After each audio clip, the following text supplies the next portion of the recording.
한 478가구가 필요한 그 계약률에 28가구가 계약을 했답니다. 어마어마한 미분양이 지금 전국 1위, 발등에 불이 떨어졌어요. 오히려 역효과를 내고 있다라고 저는 봅니다.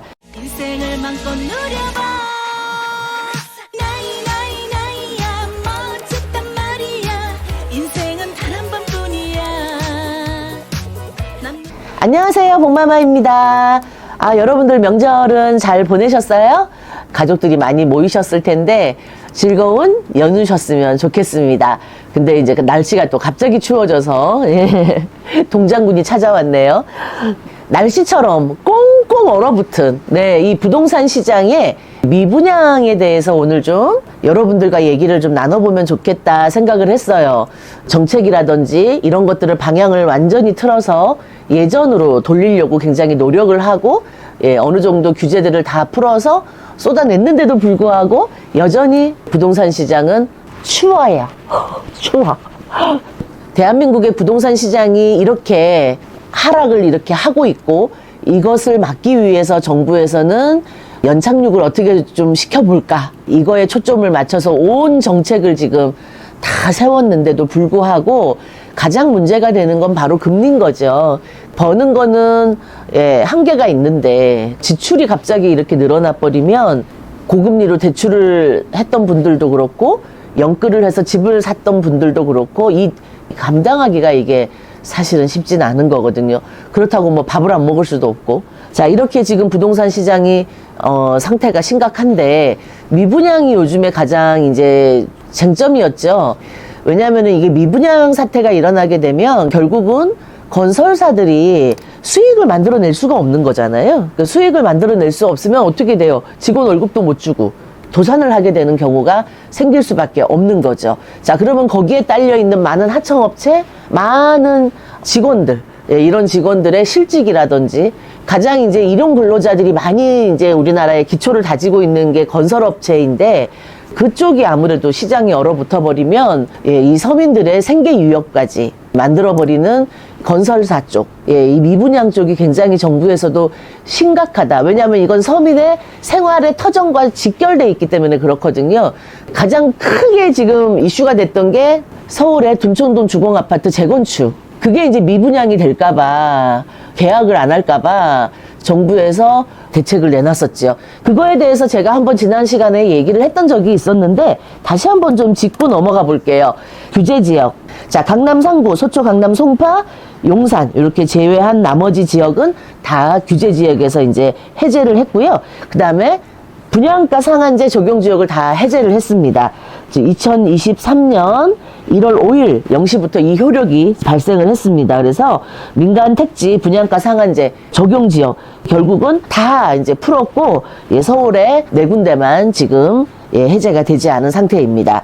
자, 우리가 부동산을 이제 청약이나 이런 걸 통해서 분양을 받게 되면 뭐 2년 동안 뭐 아니면 몇 년 동안 이렇게 거주해야 되는 그게 있었는데 전매 제한을 완화하면서 수도권은 최대 10년 동안 전매 제한이던 것을 최대 3년으로 대폭 축소를 했습니다. 자, 그 다음에 지난 정부에서 이제 문정권에서 우리가 이제 중도금 대출, 이 대출을 이제 규제를 하면서 분양을 받았던 사람들이 대출을 못 해가지고 발을 동동 굴렀던 때가 있었어요. 불과 작년이었죠. 자, 그런데 중도금 대출 분양가 기준을 폐지를 했습니다. 그래서 정부에서 해제를 하고 보증 한도도 폐지를 했습니다. 그래서 자, 2023년 1분기부터 시행을 하기로 했습니다. 기존에는 중도금이 분양가 12억 원 이하의 대출 보증이 5억 원까지였었다고 하면은 지금은 지원 대상이 제한이 없고 보증도 제한이 없는 것으로 지금 기준이 폐지가 됐습니다.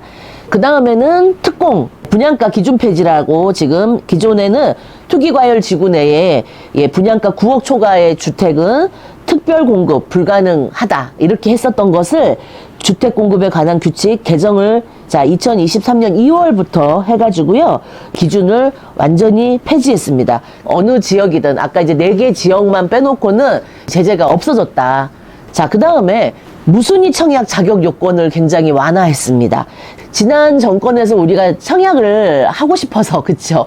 엄청난 경쟁률을 뚫고 청약을, 이게 가산점이나 뭐 이런 거 때문에 10년을 넣고 청약을 불입을 하고 이렇게 했던 분들도 당첨되기가 하늘의 별따기였어요. 그래서 어떤 얘기도 있었냐면 내 생에 청약은 있을 수 없다.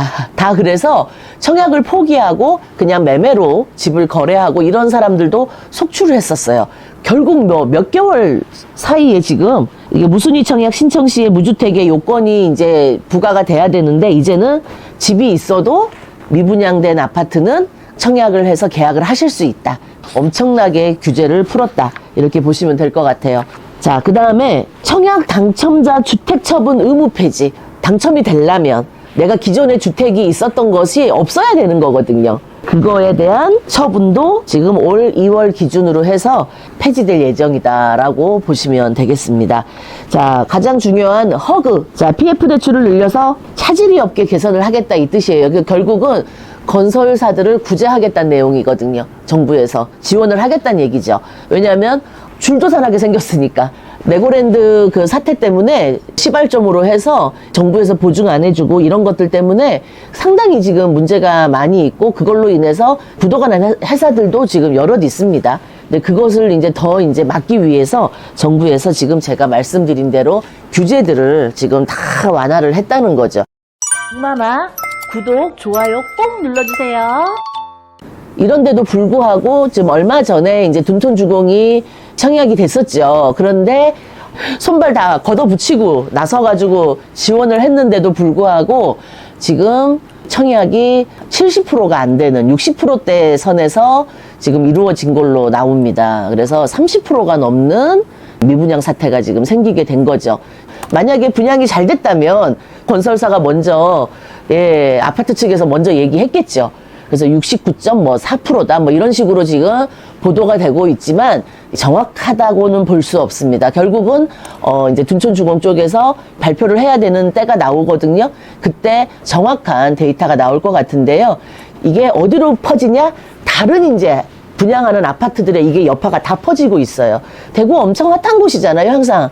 근데 대구가 지금 한 478가구가 필요한 그 계약률에 28가구가 계약을 했답니다.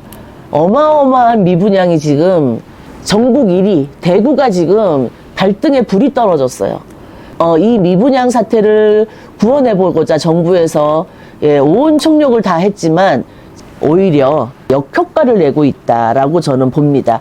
불과 지금 몇 달 사이에요. 이렇게 부동산이 얼어붙은 거는 지금 3개월 정도밖에 안 됐거든요. 경매 시장도 사실은 아직 시작도 안 했습니다. 왜냐하면 지금 이제 경매가 나오기 시작한다고 해도 우리가 입찰할 수 있는 건 제가 누누이 말씀드렸지만 한 8개월 정도, 9개월 정도를 최단 기간 잡아도 기다려야 되니까 지금의 부동산 시장이 얼어붙는 이게 이제 경매로 넘어가는 거를 우리가 올 하반기나 돼야지 경험하고 만날 수 있거든요. 경매 시장은 아직 불도 붙지 않은 상황입니다. 정부에서는 어떻게든 연착륙을 시키려고 굉장히 노력을 하고 있지만 어쩌면 경착륙으로 번질 수밖에 없는 지금 이 미분양 부동산 시장의 이 사태를 대안을 할까요?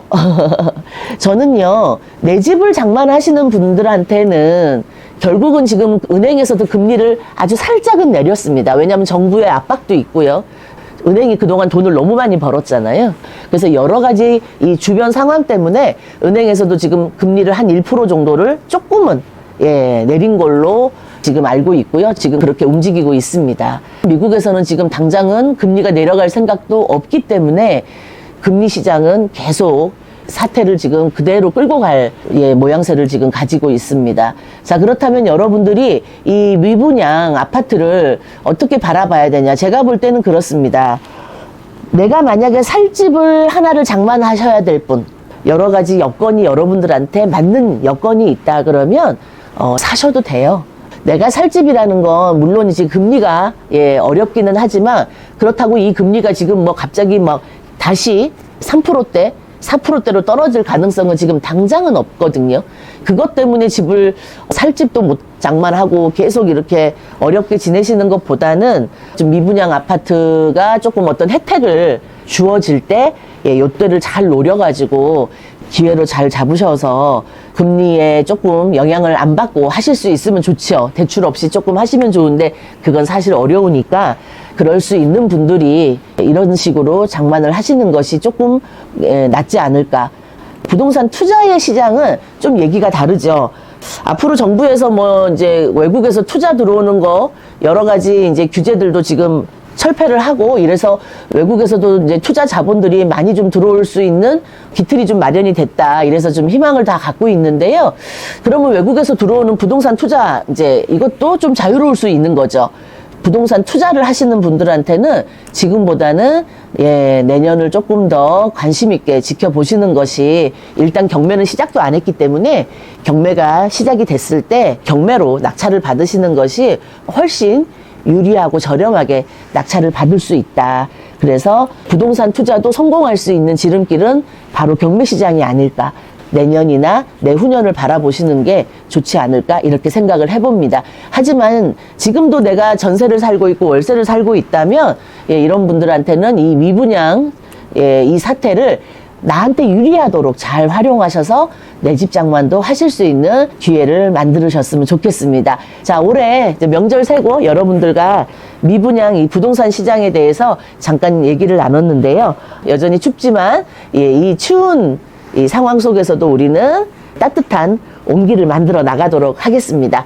복마마와 경매로 내년이나 내후년에 많은 부자가 나오기를 저는 기대하겠습니다. 자, 오늘 복마마 여기까지 할게요. 감사합니다.